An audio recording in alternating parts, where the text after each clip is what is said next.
Mahigpit ang seguridad sa Boracay Island, gayong marami ang naasahang doon magpapasko.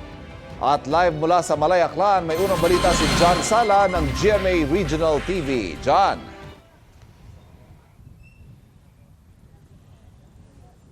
Ivan, kahit na medyo makulimlim ang panahon ngayong umaga dito sa bayan ng Malay Aklan, ay unti-unting nagsisidatingan ang mga tatawid papunta ng isla ng Boracay. Karamihan sa kanila ay doon magpapasko sa isla.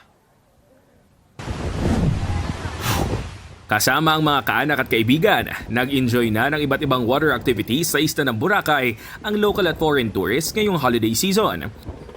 Sa gabi, mapapaindak ka sa tugtog ng Christmas songs sa lyres at drums na naglilibot. Sa tala ng Malay LGU may average na 7,000 turista ang dumarating kada araw simula noong unang linggo na Disyembre.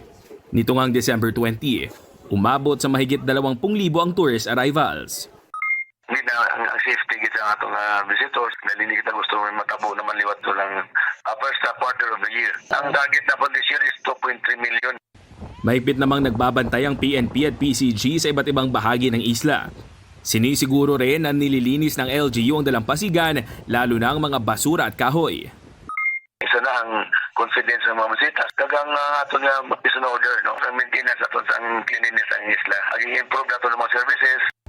Bilang paghahanda naman sa New Year, tumatanggap na ng applications ang LGU sa mga lalahok sa fireworks display.